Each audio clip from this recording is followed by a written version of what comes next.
Welcome back, everyone. It's episode 13 of the DrunkFriend podcast. As always, we are your host. I am Travis, joined by Alex of SNES Drunk fame. Alex, how you doing? Hanging in there. How is it going? Good, man. Good. We were chatting a little bit before we started recording, and it's interesting. The guy that's, crossed the 150K threshold. He's now done. He's on his 13th podcast. You've done... That's a bigger deal to me. You've done hundreds of videos, and you just now have a pop filter that you don't have to hold up like it's like you're, blowing a pinwheel. What took you so long? Yeah, I had this crappy... I think it was... it actually cost me $20. I can't believe this, because when I revisited my orders on Amazon...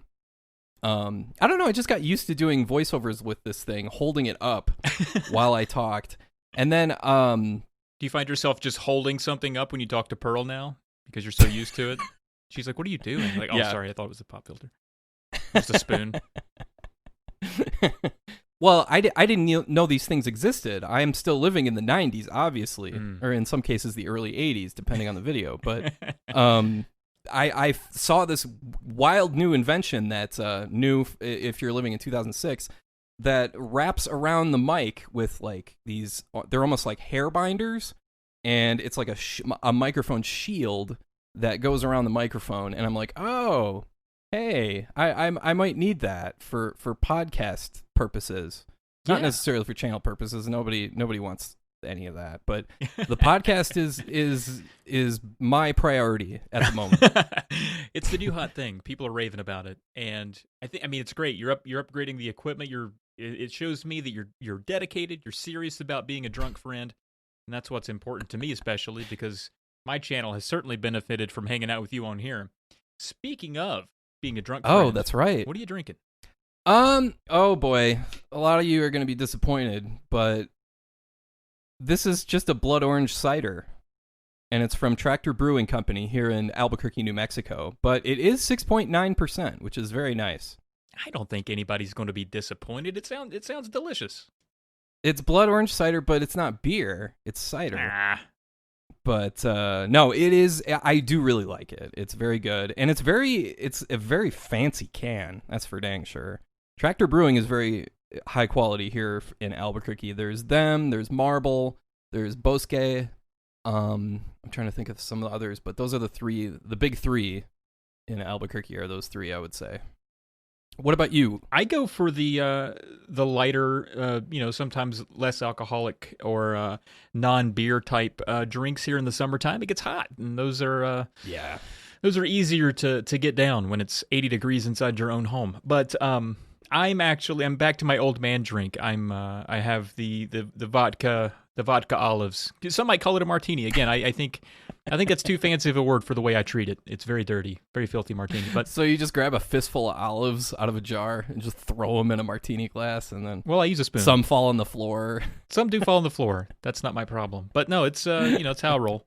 Yeah, I went for a run earlier today. It's been hot, and right after the run, it's my vacation. I'm taking a staycation. You're just kind of hanging out, catching up on the channel, doing a lot of, catching up on a lot of things I've been meaning to do. And right after that, for some reason, I had this hankering to get a milkshake. I don't think it's a good idea, really, after you run to just go down a bunch of sugary dairy. No, that's something I would do. That's not recommended. It's not recommended, no. But I was out on my own. I didn't have to get the wife's permission.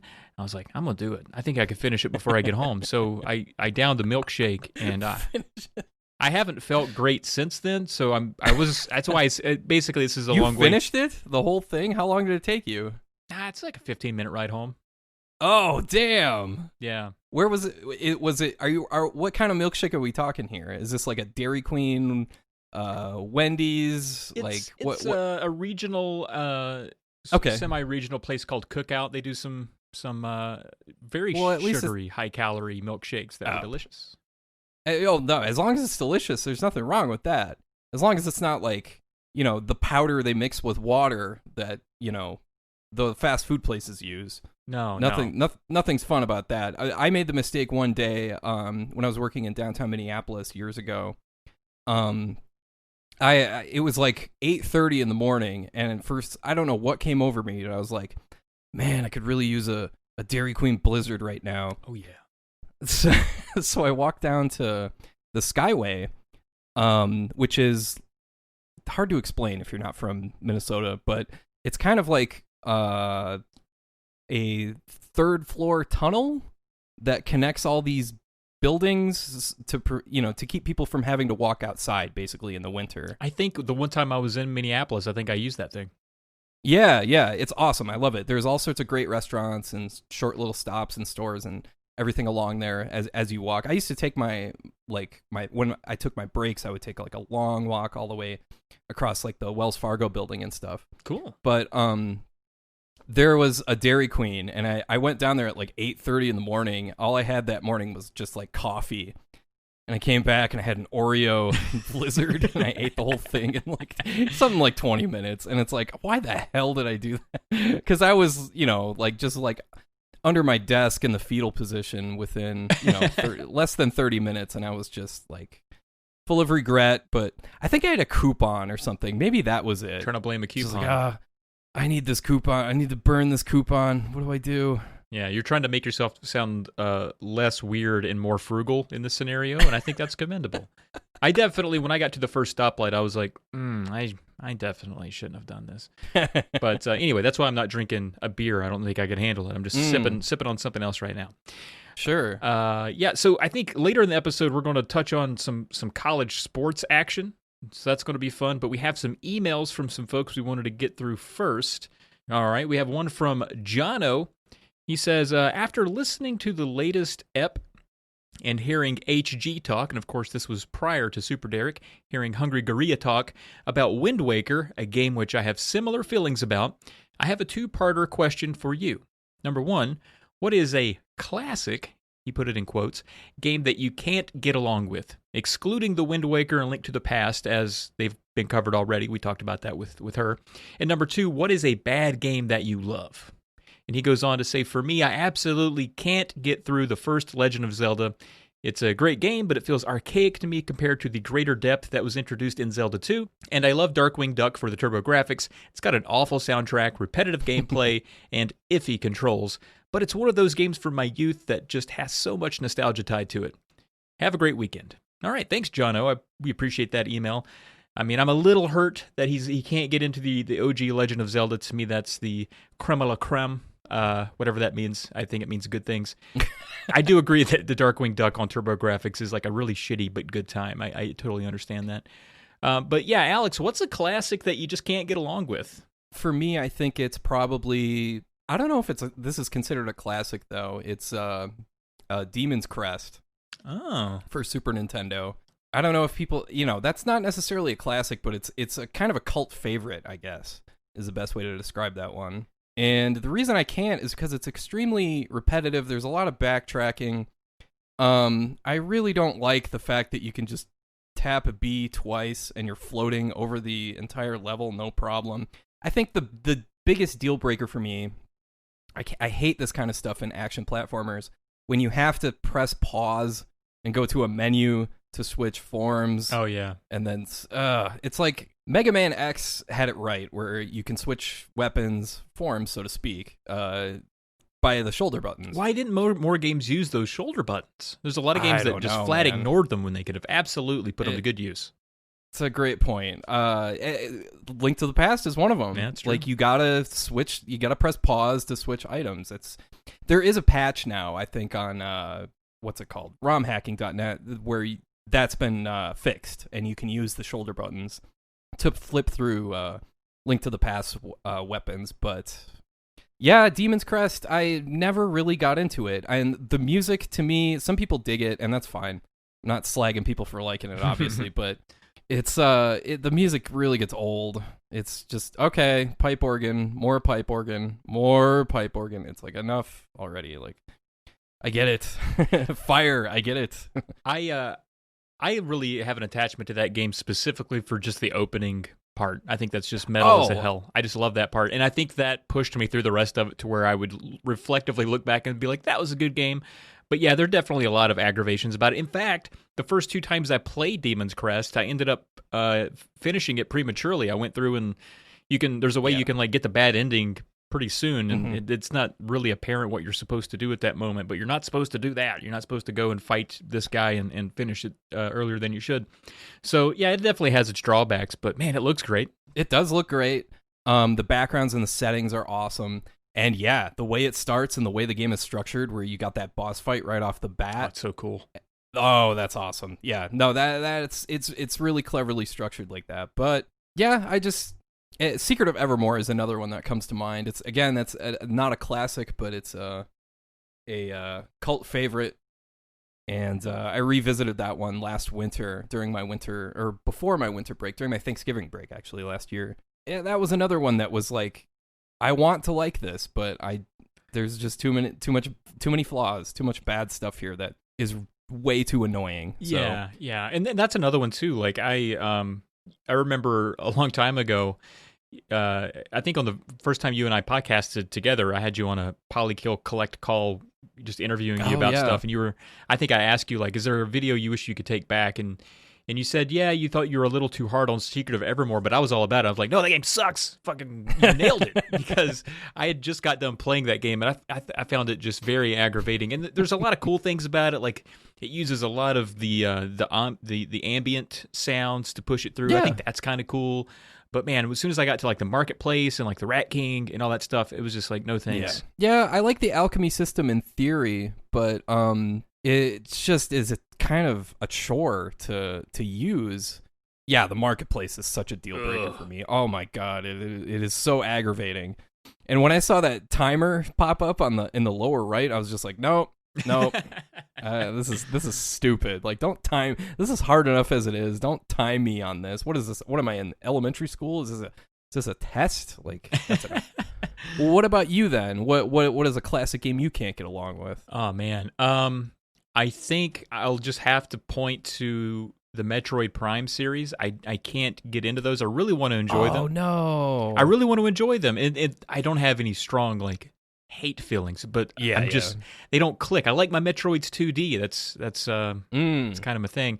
I really want to get into them though, because I want to get hyped for the Metroid Prime 4 that's going to be coming to Switch maybe sometime before the end of the world. And I'd like to get through some of the the predecessors, the Prime trilogy, but every time I pick it up, there's just something, I don't know, it doesn't click like I want it to. So it could be a time and space thing. Maybe I just need to be in the right mindset. But that's one that I can point to and say, man, I wish I was one of the cool kids and liked that game. I was definitely in the right mindset to like that game, because this was back when I lived with my old roommate Tom back in 2002, and he managed to score passes to some sort of like GameCube. I don't even know what this was. It was outside of Mall of America in Bloomington, Minnesota. Before that, IKEA was built across the street, and it was like this makeshift tent. It was like a Cirque du Soleil tent that was set up with all these demos set up for all these different games that weren't out yet. Wind Waker was in there. Maybe it was 2001. Wind Waker was in there. There were all sorts of games were in there, and Metroid Prime was in there. And you just played that first section that led up to that first boss. Right. Holy crap. I think that game was like kind of in its own booth, where it was like super dark and you were in there by yourself, and it was really atmospheric and cool and stuff like that. So that game immediately made a huge impression on me when I played it. So fair enough. That I'm a big time fan of that series and that game. I confess I haven't played that much of it. Especially since my roommate at the time was the one that owned the GameCube, and it's not like I'm gonna elbow him out of the way like, I want to play Metroid Prime right now. Like, no, that's his. So yeah, it's I haven't spent that much time with it, but I do like it. I can see why you wouldn't like it though, because it's kind of a goofy first person, and then it shifts into kind of a third person thing when you're in the morph ball. Yeah, it's a little wonky, and I don't know, like stuff like Atmosphere is I feel like it's kind of subjective in a certain sense, where it's like sometimes it works and sometimes it doesn't. I don't know. I'll definitely give it another shot though. I'm not giving up on it. Do you have a GameCube? Yeah, I have a Well, I was going to say, like, yeah, I have 3, but I don't know. That might make me sound weird. But, yeah, I have a few. I got a stack of GameCubes in my garage. What are you talking about? I can't get rid of the things, honestly, but I have some.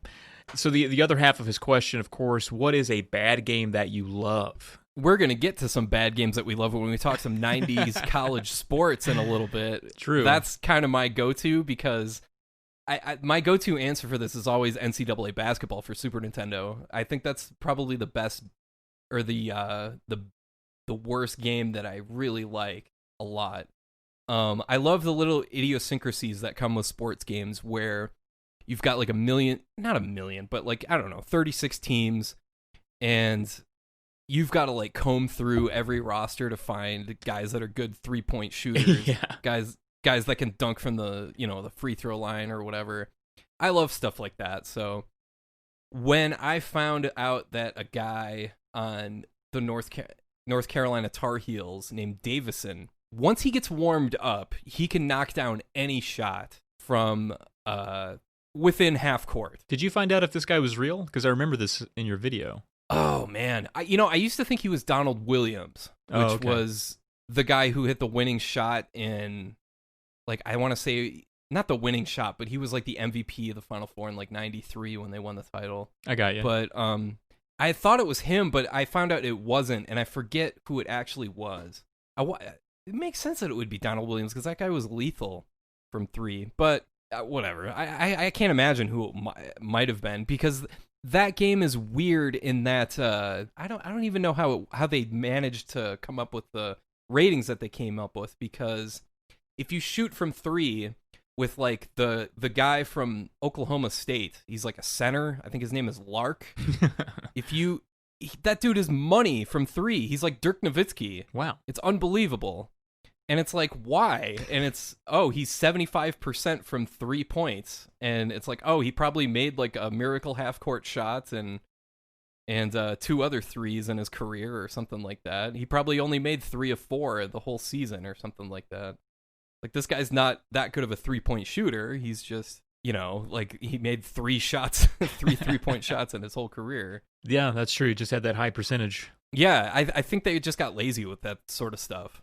And we're just like, whatever, that guy's good. Hey, at least 2 of you out there know what I'm talking about. It's Lark and Oklahoma State. There's a couple people out there nodding right now. They're like,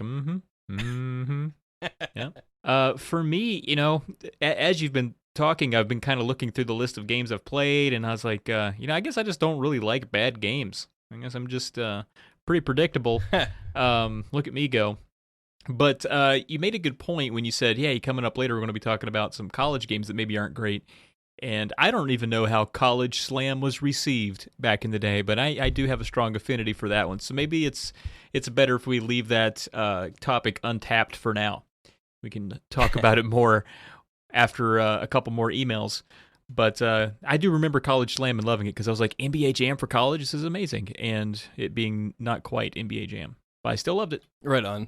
I don't even remember college. I do remember College Slam being almost an identical clone of NBA Jam. Yeah. Other than the font they used for the scoreboard. I mean, it misses a few beats. Like, I don't think there's any music during the games. I think it's just squeak, squeak, squeak, and there's way fewer. Like, I don't think Tim Kitzrow, or is it Tim Kitzrow? I don't think he does the announcing. It's someone similar, but it doesn't have the same go-to lines. Like, I really only think they say 2 things. I think they say back to school and something else. Like, it's not great.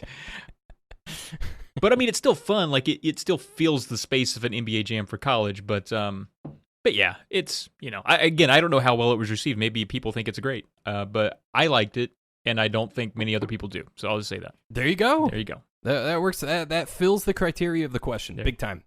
Big time. Nailed it. Good job by you. Thank you, Jono. All right. Do you want to take this next question from Tim? I got it. He says, "Hey, Trav and Alex, as I write this, I am enjoying a Picaroon's Yippee IPA. Wow. Brewed locally," he says. Yippee. Okay. That sounds like a fun beer. beer. I guess so, huh? Just wanted to show my appreciation to you guys for the great podcast each and every week. I grew up with the NES, SNES, and 90s wrestling, sports, and music, so you guys always have something for me to relate to. I'm a longtime SNES Drunk subscriber, thank you for that, and have and have also become a regular over at NestFriend. Thank you for that. Right on. So my favorite part of DrunkFriend has been following the channels of all your guests that I wasn't already following. Hey, you know what? That's kind of the idea of the podcast, is to like, hey, these people are better than me. So please follow them instead of me.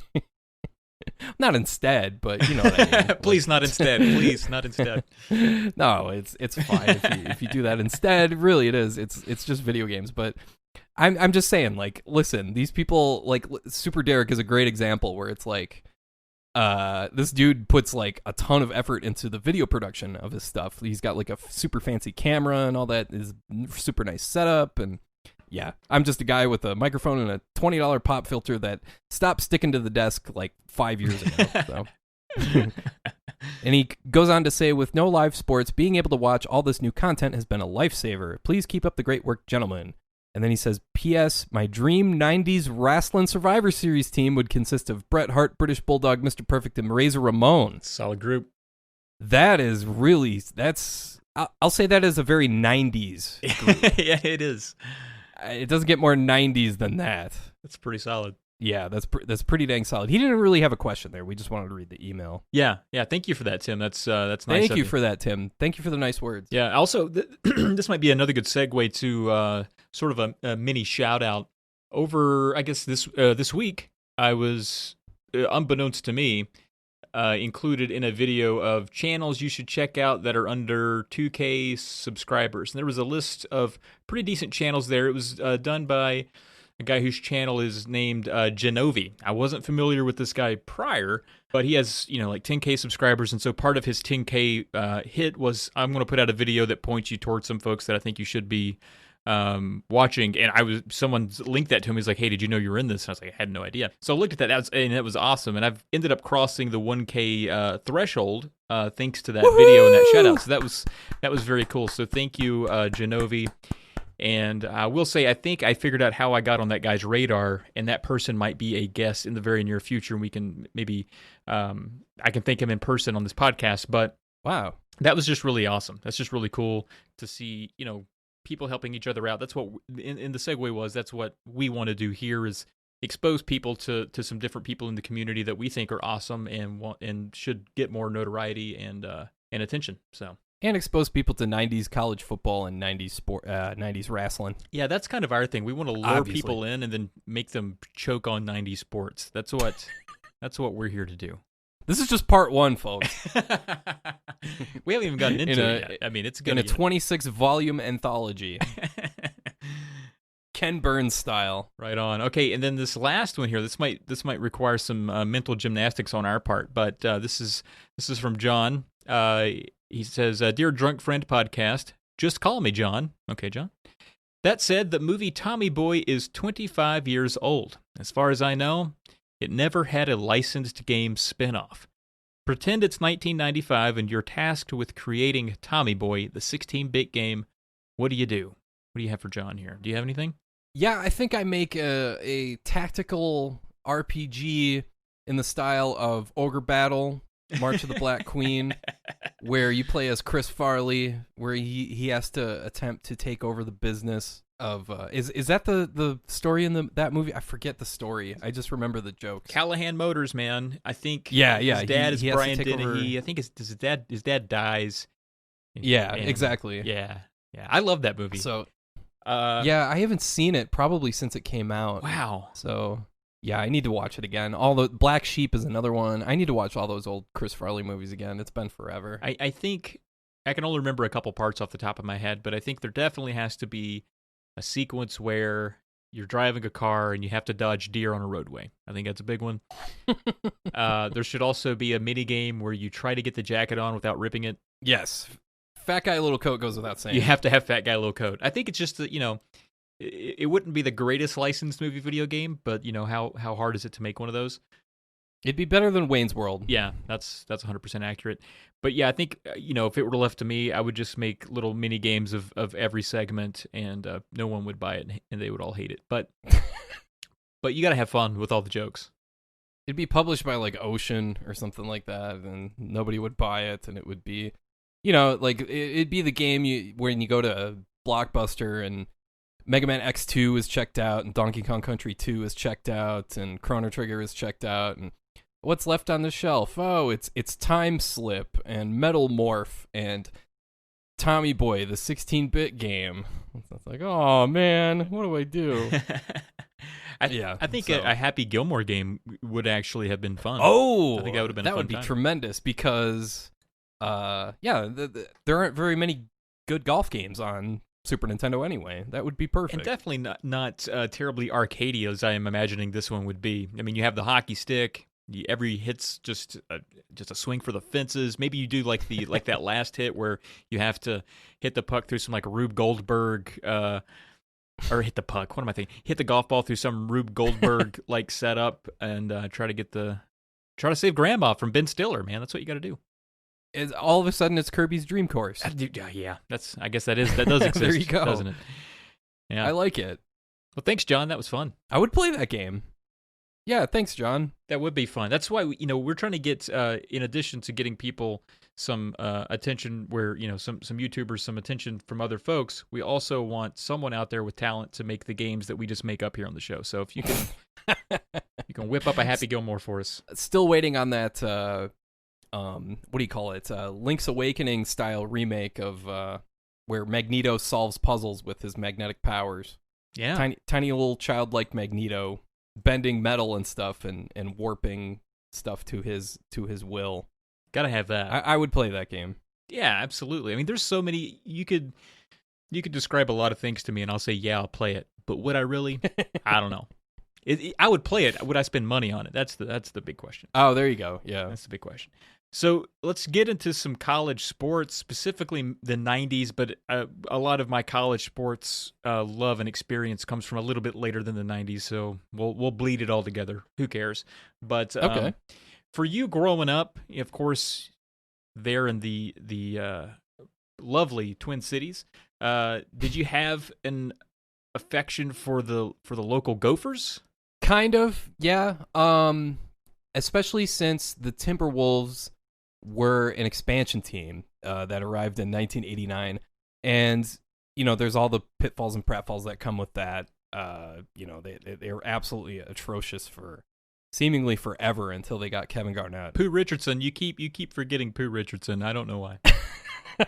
I think Pooh Richardson peaked on the Clippers. I think his career really took off when he signed with the LA Clippers. But boy, how cursed the Timberwolves are. This shows how cursed they are. Is when they were an expansion team in 1989, they still did the lottery like they usually did, and they ended up picking 10th instead of in the top 5 or whatever. Wow. So yeah, they picked Pooh Richardson with the 10th pick overall in 1989. It's like, uh-oh. And when they had the worst record in the NBA leading up to the Shaq draft, they ended up with the 3rd worst record, or the 3rd pick overall. So they missed out on both Shaq and Alonzo Mourning and decided to draft Christian Laettner, which was a disaster. So the Timberwolves were not highly thought of, to say the least. True. So Gopher basketball has always been a big thing for me, and especially since when I was 8 years old in 1990. I forget what year it was. I want to say 1990. The Gophers went on a great run in the NCAA tournament and made the Elite Eight, and that's when they had Willie Burton, Melvin Newbern, Kevin Lynch shooting threes. They beat, I want to say Clemson, I think, in the Sweet 16, and that was a great game. Remember my dad hooting and hollering throughout that game, and then they played Georgia Tech and Bobby Cremins, the coach with the weird haircut, the bowl cut.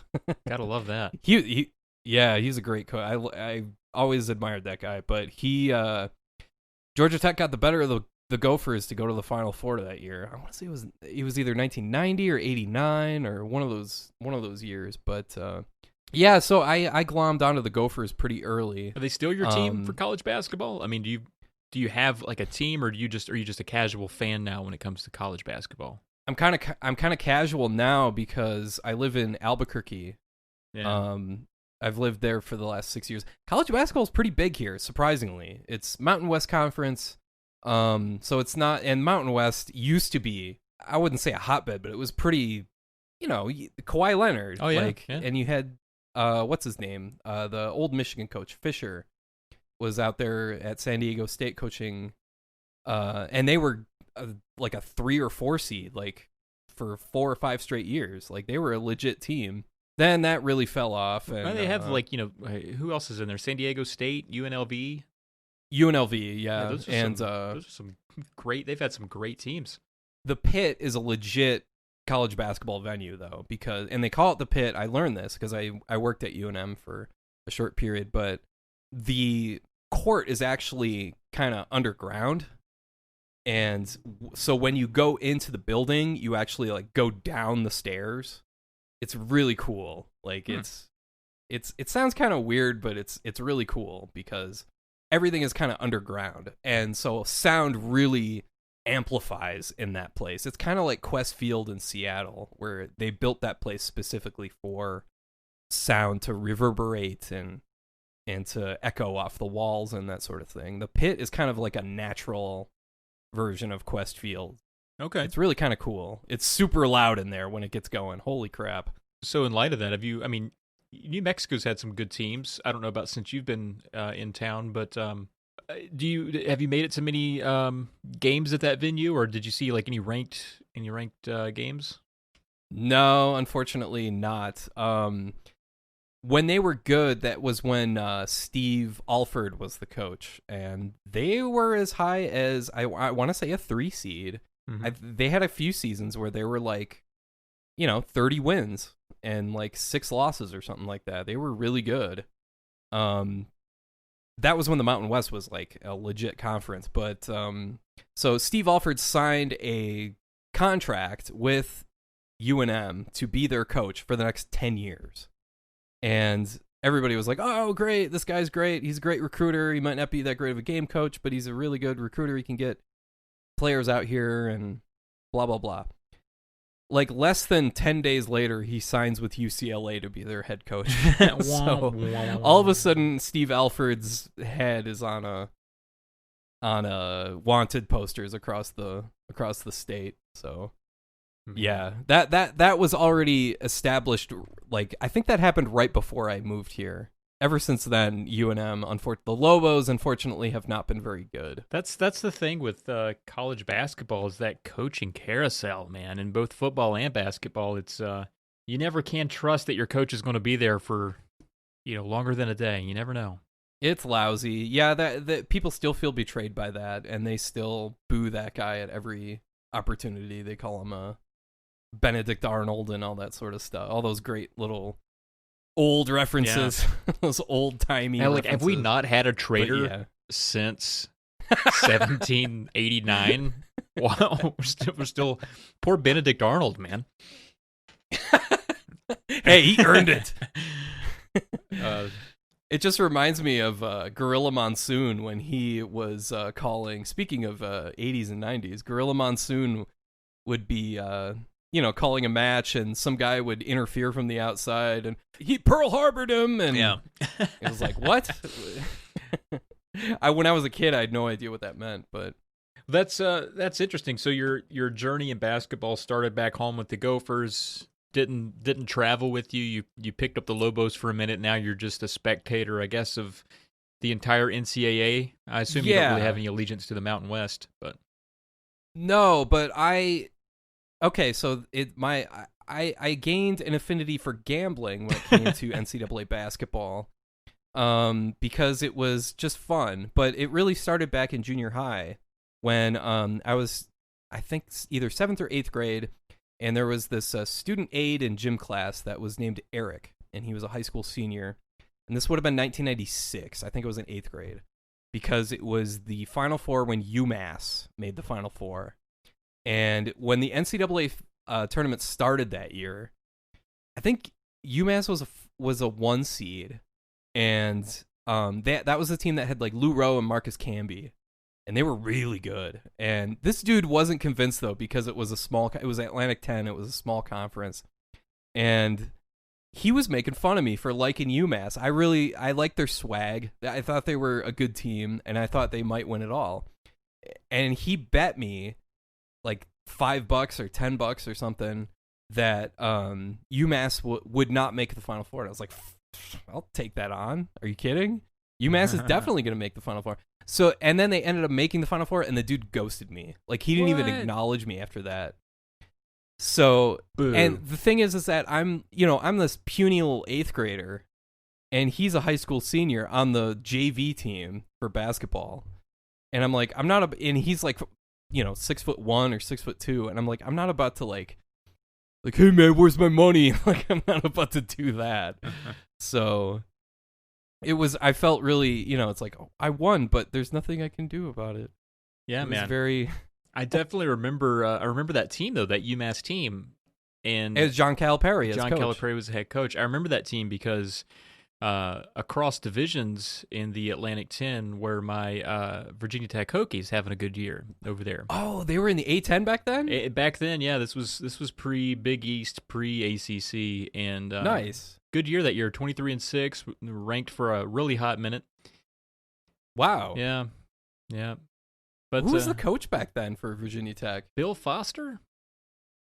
Bill Foster. Yeah, not Bud Foster, not the Virginia Tech defensive, not Bud Foster. not the legend. No, this was old Bill Foster. This was, this was before Virginia. Virginia Tech had some good years. It spritzed in between, but certainly not a powerhouse. We had that one good basketball season once every 30 years, but yeah, the good old days. What are you gonna do? Yeah. Oh, I did not know you guys were A10. Yeah, that's the reason I remember that UMass team specifically, because I think they beat us in the A10 championship tournament. So, do you remember when Calipari got in that press conference argument with the Temple coach John Chaney? No.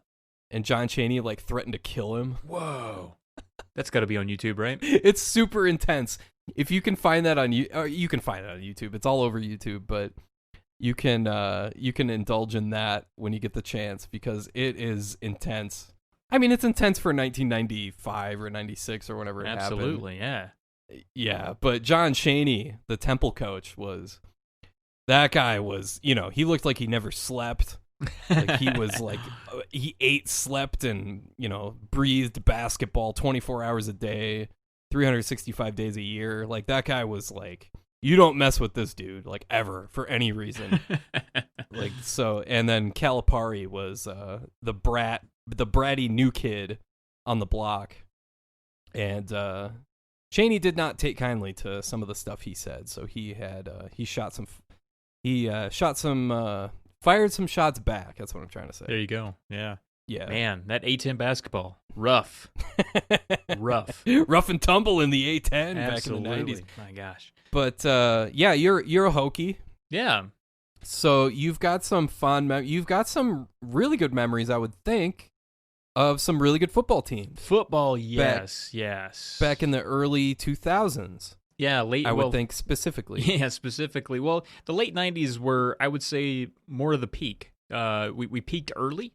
In 96, we got the first big bowl victory, won that Sugar Bowl over Texas, which kind of, I would say, put us on the map a little bit. Kind of, we had a seat at the big kids table, and then 99 rolls around, and we went to the national championship against Florida State Seminoles. They had the Chris Winkie and the Peter Warwick, and Chris Winkie, yeah, the big Wink, yeah, and we had Michael Vick, and I know there's a lot of divisive opinions on Michael Vick, but absolutely amazing player to watch, especially in college. So this was pre any legal or illegal doings on his part. No, Vic was like appointment viewing at that time. Like, you stopped what you were doing to watch that dude, because he was that fast. Dude, he was that much faster than everybody. Yeah, it's amazing. Yeah, and still, I know, like, there's no one just says meh, or like no one just has like no opinion about Michael Vick. It's either very strong or very negative.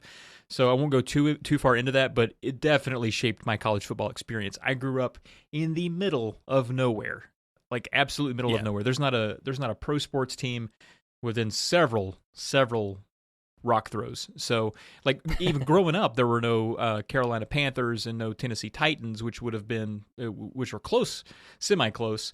So the closest team to us was probably the Redskins or maybe the Steelers. There's a lot of Steelers fans in the area, so didn't really have a choice. So like seeing like, and of course the Panthers had existed, when Tech went to the national championship game, but like just growing up, Virginia Tech was like the big thing. When I found out that like a team an hour away from me could be on TV, I was blown away because that was like, I was like, what? And here you are growing up in the Twin Cities where it's like, I was on TV this morning just walking around the mall. For me, it was completely different and sort of romanticized the university because of that. I'm like, this is a big deal thing. They're on national television. ESPN is like an hour up the road, like literally 88 miles from me. There is ESPN. That's crazy. Yeah. So I was hooked on that just from a young age. Just the stardom of it was huge. And it hit right at the right time, right? Because I'm like, 14 or 15 when we go to the national championship game, which is, it's certainly a flash in the pan. The after effects of that championship game lasted us a couple decades of success, nothing like great, but that moment was huge. Like the economy in the area spiked, the school itself grew like 2/3.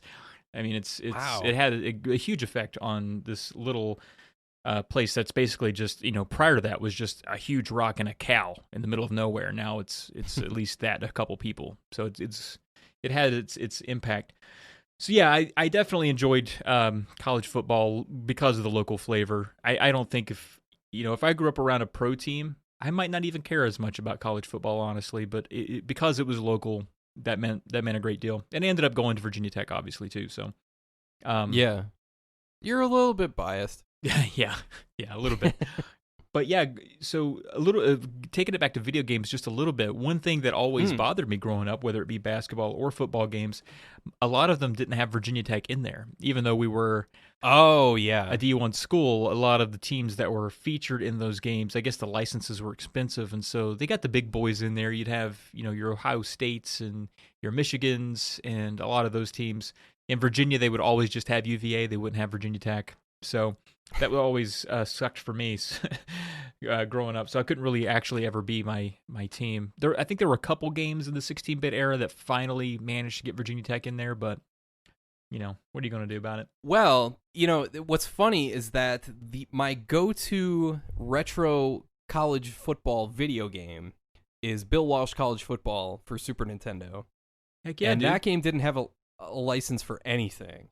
So they could only use state names, and they could only use city names. So they couldn't use like Florida State, for example. They had to use Tallahassee, which still cracks me up to this day. Yeah. So funny story. I grabbed a couple games off the shelf just so I could kind of look at them while we talked, and Bill Walsh College Football was one that I had growing up. And the thing that really impressed me about this one, and you don't get this anymore, and I don't even know if you needed it back then. But this, I had the Genesis version, so the big plastic clamshell, and it came with basically a deck of cards for each team. Whoa. And so, like, pulling out one of these cards, I mean, it's pretty big, like, I don't know, 4 inches by 5 inches or so card, good stock, and it's for each team, and it has every player on it. They're not named, of course, but their number, the speed, agility, all of their stats are on these cards that I guess you could just sit beside you while you played. I always thought that was just awesome, like the amount of detail in the packaging. Like it's a little bit of a thicker clamshell, the game is, but I assume it cost as much as the rest of the games, but they put so much into giving you, it's basically like a map insert for an RPG. It's like tons of cool information. That's a great way of looking at it. Yeah, and they're all like color coded. They have like the fake team that they've tried to put in here. So one interesting thing about it though is in that game, sorry to take over when you mentioned it, I was like, well, I have to bring this up. You go ahead. This or some teams had two versions of itself on there. So like Bill Walsh College Football, every team was like an all-star team from a specific year. So it wasn't just 1993's Alabama and 1993's Clemson or whatever. Like it was like this says Atlanta 90s, so that's Georgia Tech from 1990, the year they went to the national championship game. Baton Rouge, Louisiana 87. That's a good LSU team, and Washington 91. So that's cool that they basically took the all-star versions of the teams that they put in the game. And I did not know and that. did that instead, which I think is really cool. Like if you can't get the license, at least that was their way to ground it to reality, is to say, well, we can't use the exact teams or likenesses, but what if we just said, okay, this is Alabama 1978, and just kind of make that team? And I think it's cool. So I really like that game because it sort of had a historical tie-in and lots of really cool inserts. I did not know that about, and that's a brilliant analogy about RPG. It's an RPG, map for. It's the same thing, Chrono Trigger comes with maps and that sort of thing, and inserts that detail weapons and that sort of thing. Football games are no different. So if you love Chrono Trigger, check out Bill Walsh College Football. Well, now that I'm wondering if the Super Nintendo version did the same thing. I don't know. I don't have the box and the book for it. So my brother got me the cartridge. Okay. When I was like 22, I think, or 21. Something like that. It was one of those like last second birthday purchases that he got me. He was like, "Oh, here's a Super Nintendo game. I know you like that stuff." So, I know you like that stupid stuff, yeah. Yeah, he threw that at me, and I was like, "Okay." So I wanted to bring this up too, since we're talking about that game in particular. Okay, so a few weeks ago, I posted a video about overpowered video game athletes, and it has shockingly done really good numbers and gotten a really good response. And believe me when I say I just came up with this idea doing yard work, and I was just like, and what's his name? That Travis folk, the other Travis in my life. he added me and said like, "Hey, I know you made a joke on Twitter about coming up with adequate games done slowly," or whatever the stupid thing I said was. And he was like, "Oh, I managed to score 50 points with Vlade Divac in 30 minutes in a half." I was like, "Okay, why did this guy do this?" But after that, I was like, "Wow, if you can do that with Vlade Divac, I bet you could do that. You could score like 200 points with Michael Jordan." And then I started thinking about overpowered video game athletes. I was like, "Oh, that'd be a fun video game. That'd be a fun video idea." Once I posted that, I started getting comments from all over the place on all sorts of different games. It was really cool. And one that stood out to me that I seriously had to stop what I was doing and go check it out for myself was Charlie Ward on Bill Walsh College Football. And it's not technically Charlie Ward, but it is Charlie. It's number 17, the quarterback for Florida State. Tallahassee. Tallahassee. I'm sorry, Bill Walsh College Football. Okay, I'm flipping through. I found Tallahassee 92. He's probably what, quarterback? He's the quarterback, number 17. Yeah, here we go. Number 17. Pass range, he's a 9. Pass accuracy, he's a 9. Speed, he's a 10. Scrambling, he's a 10. So yeah, he's legit. And what you do is you just freaking drop back and wait for the defense to chase you, and you run around them because you're faster than everybody else on the field. Yeah, just kind of doing a cursory scan here. He's by far and away the fastest quarterback on this game. Yeah, it's ridiculous. And I was like, holy crap, this guy would be perfect for a part 2 of this video if I ever do it. So there's also a quarterback from Kansas who's evidently fleet-footed. Who would have thought? Kansas. Wow. And as Florida State is derisively known as Free Shoes University, but so I never usually played as Free Shoes. I usually played as a Big Ten team in that game, like Ohio State or Michigan or something like that, or Columbus instead of Ohio State. But you Norse folk and your Big Ten. Yeah, exactly. No, I'm looking at the Hokies roster from '99, and I only recognize 2. Actually, I think 3 other NFL pros on this roster, just from the starters. Yeah. And one is the receiver, Andre Davis. I think he had a short career with the Browns. Yeah, I mean, anytime you're with the Browns, it's a short career, right? So, poor guy. And there's Vic, of course. Vic, yeah. And then there's the kicker, Shane Graham. Dude, Shane, yeah. Yeah. And the only reason I know him is because he was money when I played fantasy football back in the day. Yeah. He was like good for like 3 field goals every week. Yeah, no doubt. Yeah. I mean, I look at that roster, I know all those guys inside now, but yeah, they Really? Yeah, but I mean, so if I say the name John Engelberger, yeah, he was the defensive end. Nice. Yeah. I think he had a cup of coffee in the NFL too, if I'm not mistaken. You're right. Yeah. I mean, I think a lot of those guys they just, they might have waved past a practice team. Like literally just held their hands up and waved at them as they went by, because I don't think they hung out too long. But yeah, I mean, memorable for me, certainly. I was actually going to bring up something that's actually kind of interesting about me.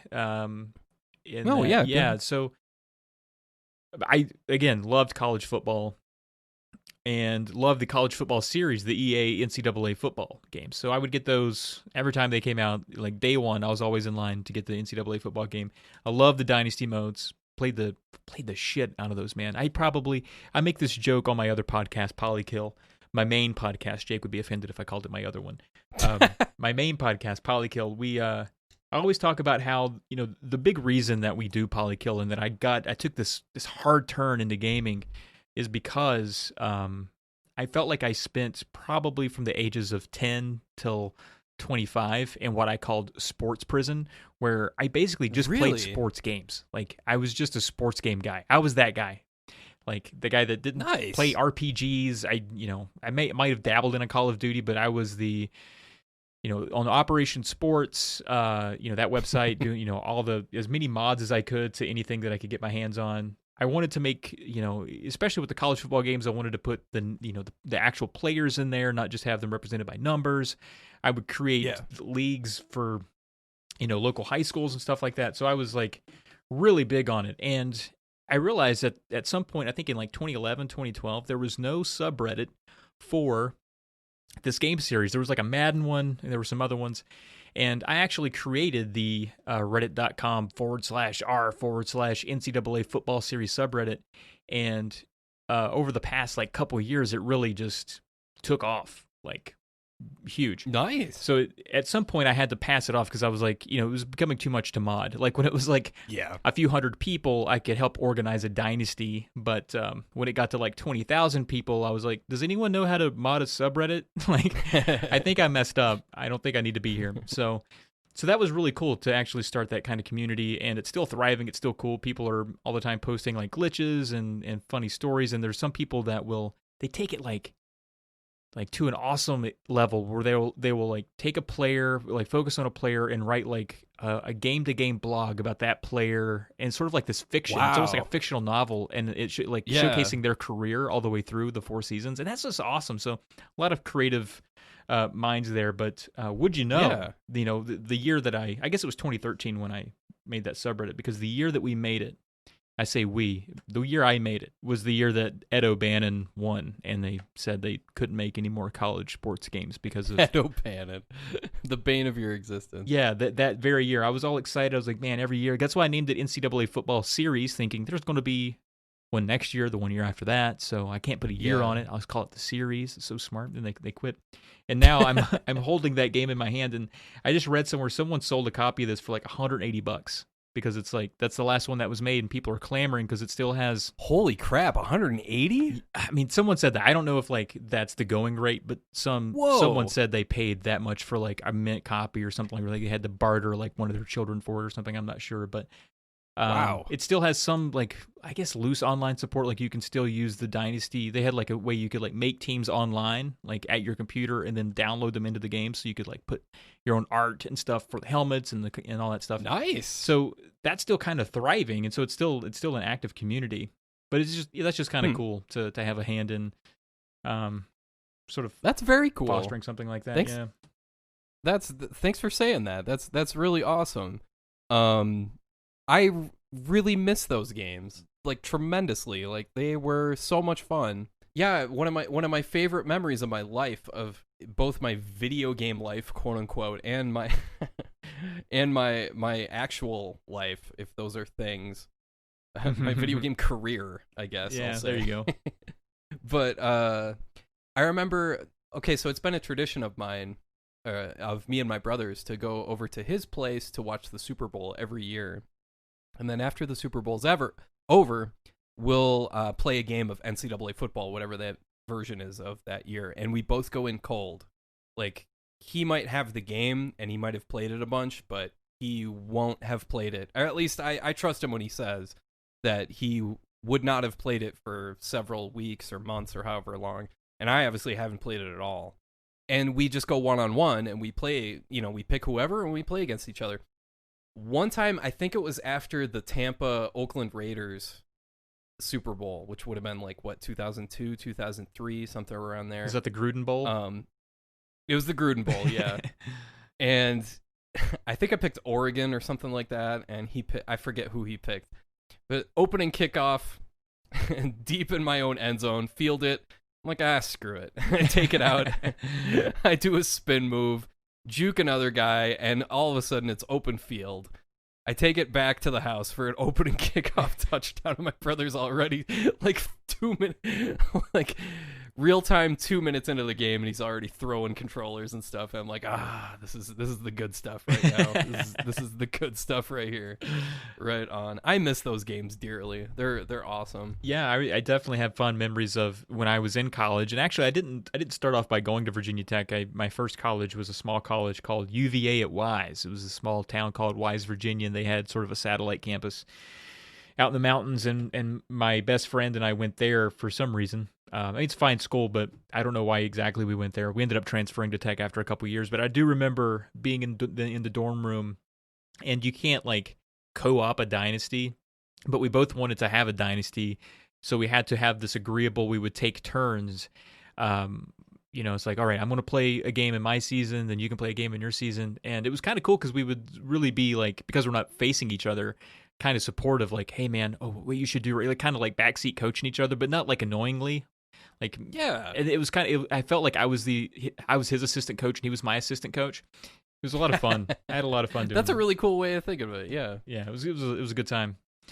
But yeah, too bad they don't. There's some whisperings that they might come back. I've certainly, I'll just admit straight up, I've kind of fallen off, not just because of COVID. I think maybe for the last couple of years I've kind of fallen off a lot of the sports pulse. I've not been as interested across the board in a lot of sports. I don't know why. I get a little excitement about a certain team or something that comes out of nowhere that's awesome, and I just want to watch play. But I don't have that almost addiction that I had at some point. I don't know what happened, but I do. I love the games. I love the video games. So hopefully those the college one specifically, hopefully it makes a comeback. That'd be great.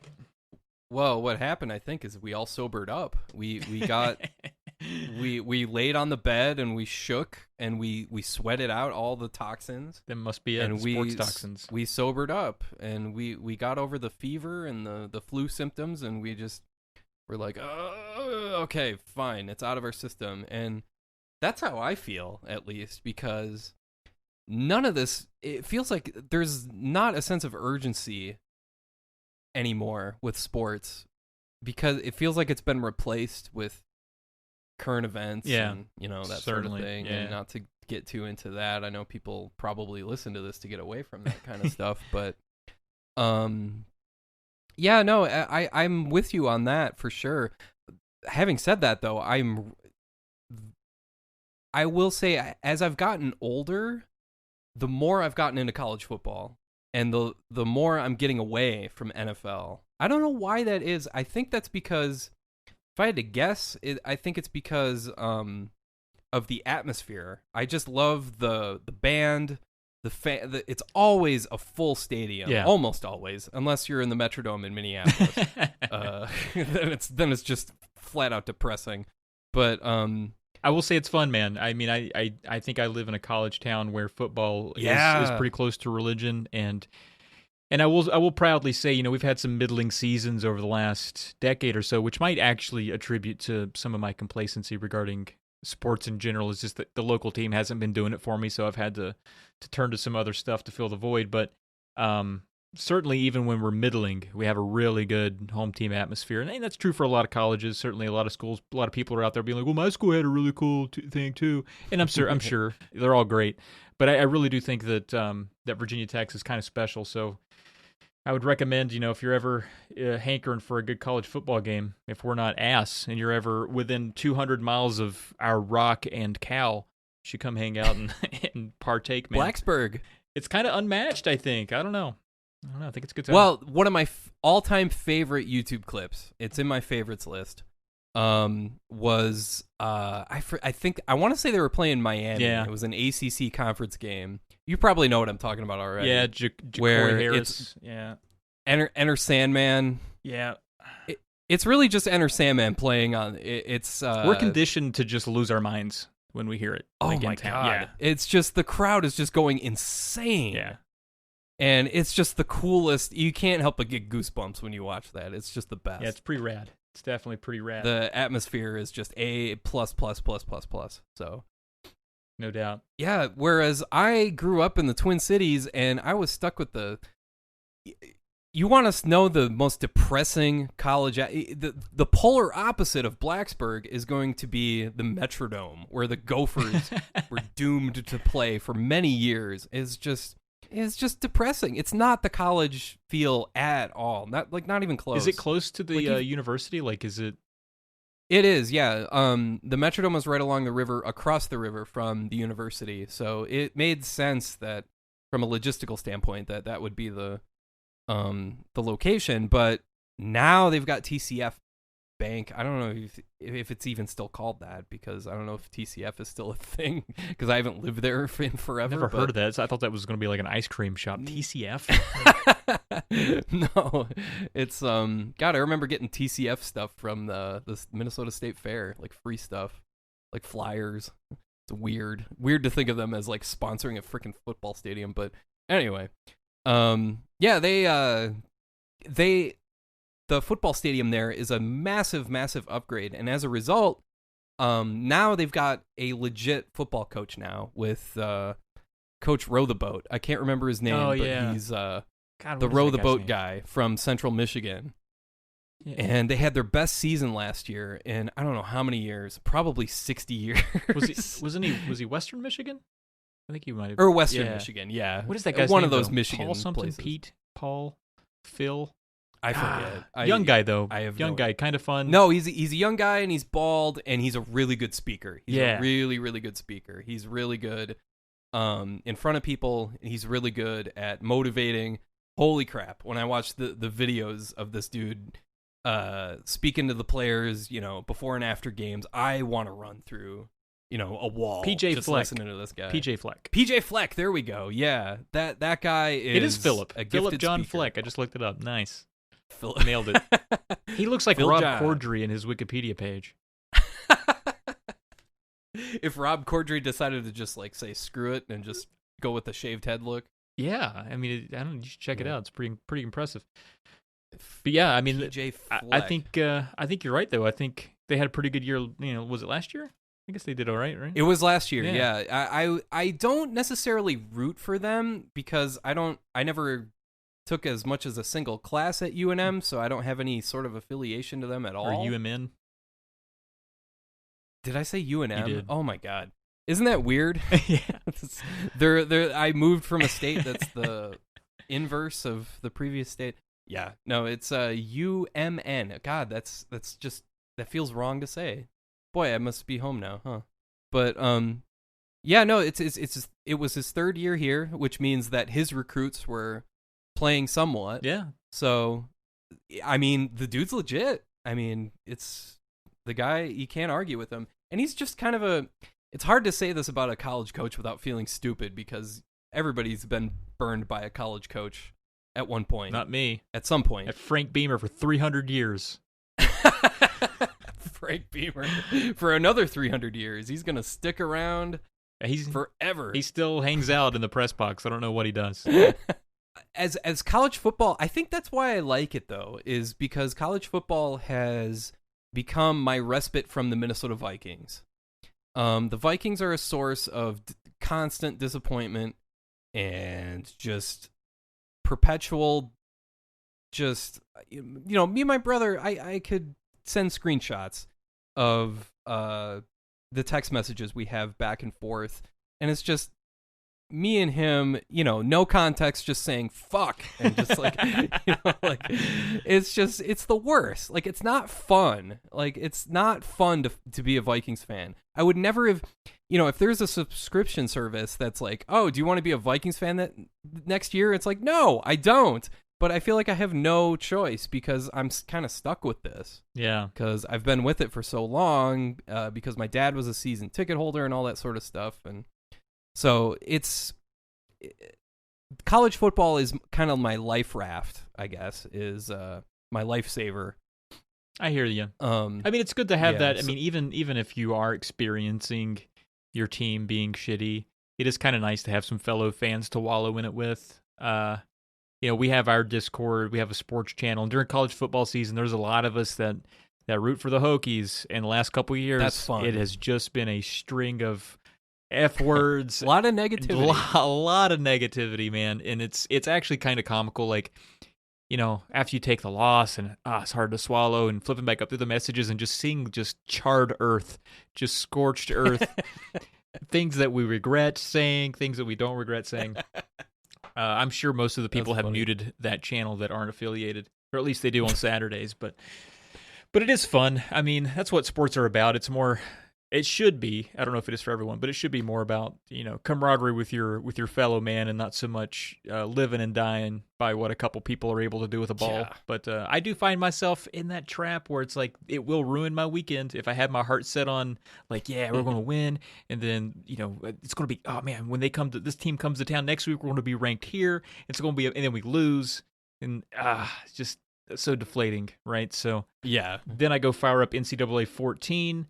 I picked the worst team on there, which I think is like the University of Texas San Antonio, and I lead them to glory, and they're happy with me, and that's what I need. Texas San Antonio, UTEP, yeah, or no, that's UTSA. Yeah, I think Larry Coker coached there for a spell. Larry Coker, yeah, man. Wow, that's an old name. Yeah, I want to say he was. I think witness protection put him there. I don't know why else he would coach. I don't know what he saw, wow, man. But okay, a couple things. Number one, is that the most recent NCAA game that before they stopped? Yeah. Was it NCAA 2K14? It's just NCAA 14. Yeah. Oh, okay. I need to look that up because I might have to get that for PS3 or. It costs a little bit of money. That's the one that's. That's crazy. Those games. Well, here that brings me to my next point. Is that there is a fellow out there on SB Nation. His name is Ricky O'Donnell. Or is it Ricky O'Connell or Ricky O'Donnell? I don't remember. I'm sorry. I'm sorry, Ricky. But when this COVID-19 stuff started, he was like, okay, there's no sports on TV. I'm going to start playing College Hoops 2K08 for Xbox 360 as the absolute worst team, which was the Western Illinois Leathernecks. Oh, wow. And I'm going to make them become a powerhouse. Like, I'm going to win the national title. I'm not just going to win the national title. I'm going to have... Because, like you said, it's one of those games that has, like, recruiting and assistant coaches, and it's almost like an RPG. Right, yeah. Pretty deep systems. You've got games. all that extra stuff. Yeah. And he's going all out. And he's picked up a serious following with this. It's tremendous. He's simmed through a few I shouldn't say simmed through because he's adjusting lineups and adjusting stats and that sort of stuff. So he's kind of like being the coach of the team, so to speak. And it's really fantastic, and people have really gotten behind this, and it's really picked up a lot of steam. And he's not playing the games himself. He's only simming games in real time, and it's really fun to watch on Twitch. I think his Twitch stream is just... I feel bad now because I don't remember if it's Ricky O'Connell or Ricky O'Donnell. But let me look it up right now. It's Richard P. O'Donnell. Okay, cool. So it's Twitch TV / Richard P. O'Donnell, and he's got like a freaking dynasty going with this, and it's so funny because it's Western Illinois of all the teams. Seriously. To become like this like huge powerhouse. He named his coach Ricky Charisma, which is hilarious. Nice. And he's got these simmed players, and he doesn't play any of the games himself. He just adjusts minutes that everybody plays. He adjusts starting lineups and like all that sort of stuff and strategies and defenses, and he does a great job. And he's won one national title so far, and he's got at least 2 super heartbreaking losses. so far, and I love watching this on Twitch. He doesn't do any commentary even. He just plays it on. He just lets it play on Twitch, and Vern Lundquist and Bill Rafferty do the commentary. Okay, so he's just really coaching more or less. He's just being a coach. It's really cool. Oh, that is awesome. I love it. While you were looking that up, I did look up the going rates for the NCAA football 14 game on the Xbox 360. You can get it for $141. Seems to be the going rate. What? And on the PS3, it's $110. So what? there you go. So I'm holding gold in my hand right now. It's actually one of the more prized possessions I own. Even though, like, I think I bought this twice. I think I bought it once, and then I traded it in, and then I got a hankering for it like in 2015 because I realized they weren't going to make another one, and bought it for like $10. Used at Best Buy. Man, I remember getting I really liked the I think it was Madden 2003 with Marshall Faulk on the cover, and that was the last Madden that had Pat Summerall in it, and I was like, I have to have that because it's Pat Summerall. He's my favorite of all time. I went to get that and it was like $2. Yeah. Like, go to any used game sports or any used sports game, or I should say any sports. Wait, what am I trying to say? I'm trying to. I don't think you even need the in my word head. sports. I think if you go to a used game store looking for sports games. Yeah, used game store. That's what I'm trying to say. This blood orange cider is stronger than I thought. Jeez, I can't say words. Or I can't arrange words. I can say words, but I can't organize them. But I'm looking at 2K Sports, the College Hoops 2K8. The first auction listed here is $30, but then when you scroll down, you see people selling it, like, buy it now for like $115, and yeah, buy it now. It's like, what the hell? Like, are people paying this much? And it's like, well, probably not, but still. Like, do you need it now? Like, do you need it now? I need it tomorrow. I was having this 2K tournament at the house, and I forgot that I only had one copy, and I need 7. Oh no. I need to play as Western Illinois, the Leathernecks, like right now. Like, But what are there any other Hokies teams that stick out in your memory as being any, as being memorable? Like, I know there's the Michael Vick teams, obviously. Yeah, I mean that's the, I guess, the pinnacle, and I've romanticized about those, over the years. Whenever I'm like, God dang it, we suck. I miss when Vic was here. Yeah, it's easy to be like that. Yeah. When I was an undergrad at Tech, so this would have been between the years of 2005 and 2007, we were ranked in the top 5, I think, for a few weeks throughout those years, and so we hosted a lot of big time games, and it was that the atmosphere was incredible then. It's certainly tapered off since. When you're a top 5 team, it's certainly different.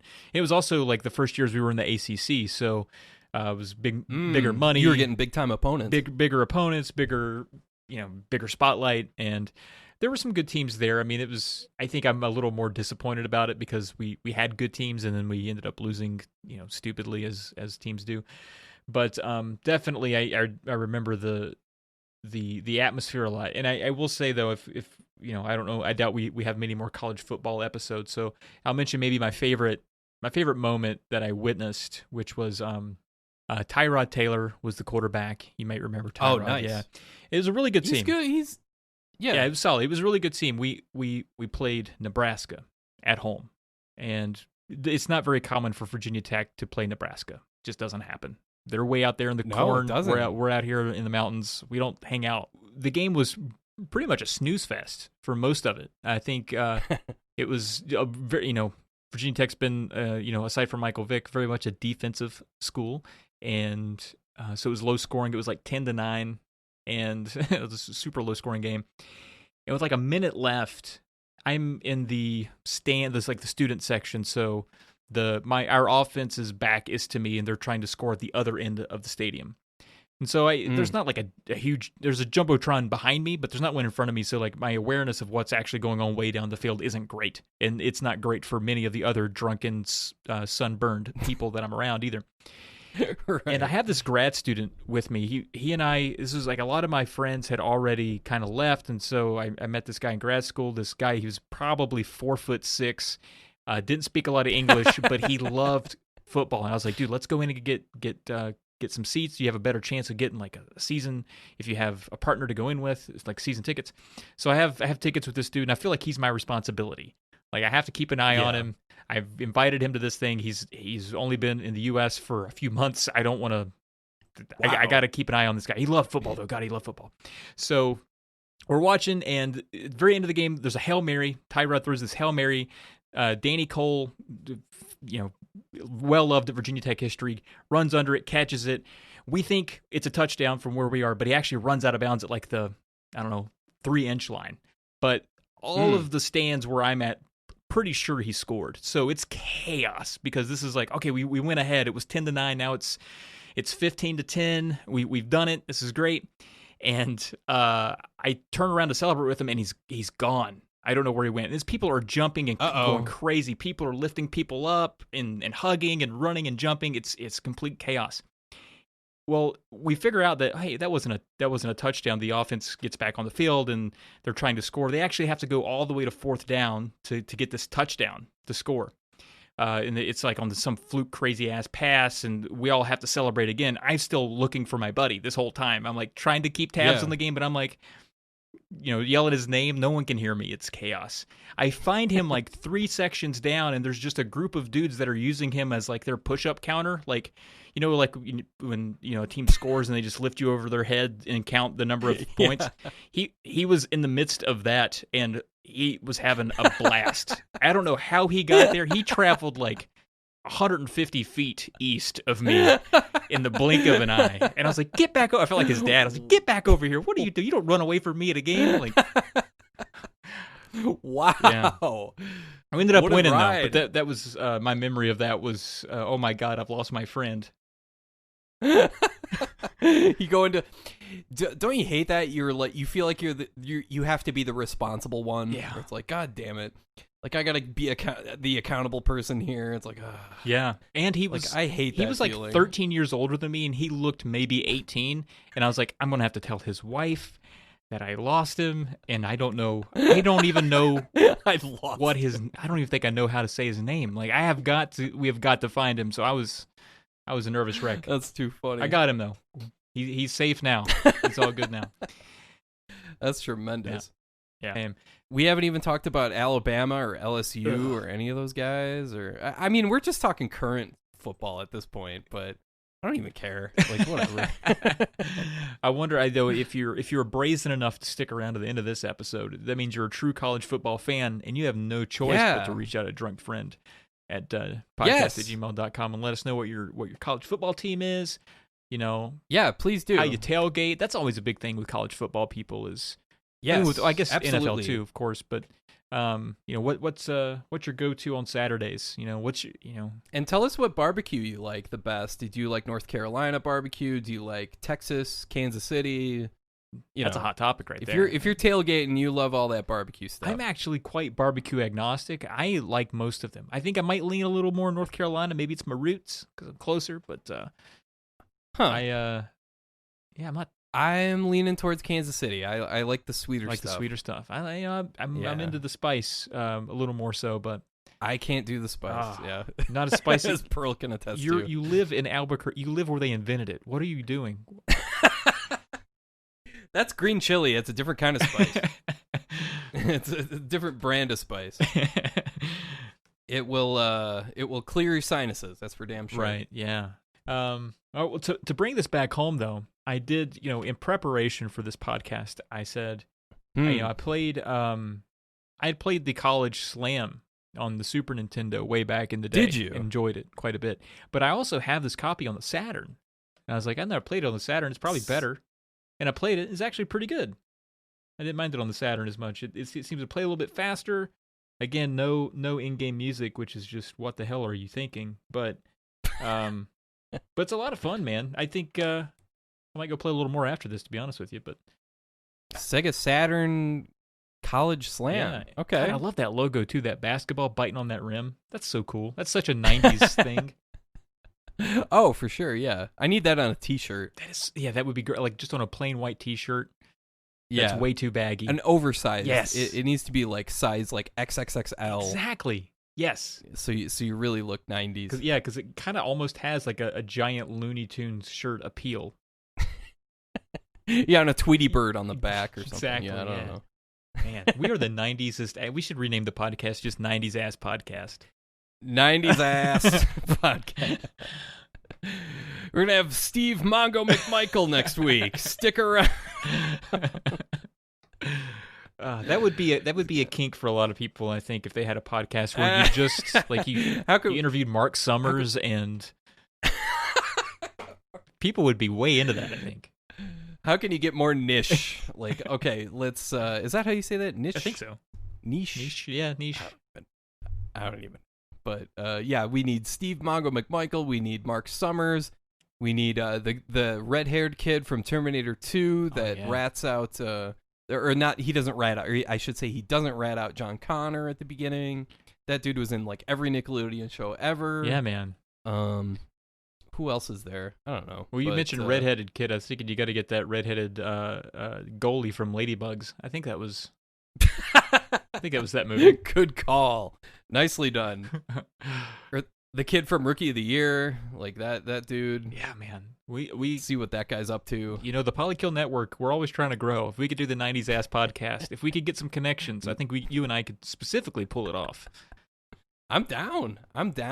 Yeah, all right. We'll have to. I'm 90s anything. Like 90s. The only thing is I'm not 90s Nickelodeon necessarily, but I am 90s college sports, I'm 90s video games, and 90s 90s dogs. 90s dogs. I might be able to fill that I might be able to fill the Nickelodeon gap a little bit. I think I'm a little younger than you are, so I think I was in that sweet spot of Nickelodeon. Kind of pre that SpongeBob era, you know. I was really into the GAC era. That was me. Oh, I was going to say the Snick era because that was the Saturday night Nickelodeon era or the Saturday Nickelodeon era, Snick. Yeah, all I remember, they just played like couch. Bewitched and I Love Lucy ad nauseum. Yeah. I remember that. Yeah, and it was I just remember hating all that stuff because I just wanted cartoons. I just wanted animation. I was like, you're real people. You're no good to me. Get out of my way. I know, man. I know. Like I just want Looney Tunes. I wanted more Salute Your Shorts and things of that ilk. Hey, dude. That was Hey, dude. Yeah, I remember that. Yeah, nope, not my thing. Unless it was Saved by the Bell, then there you go.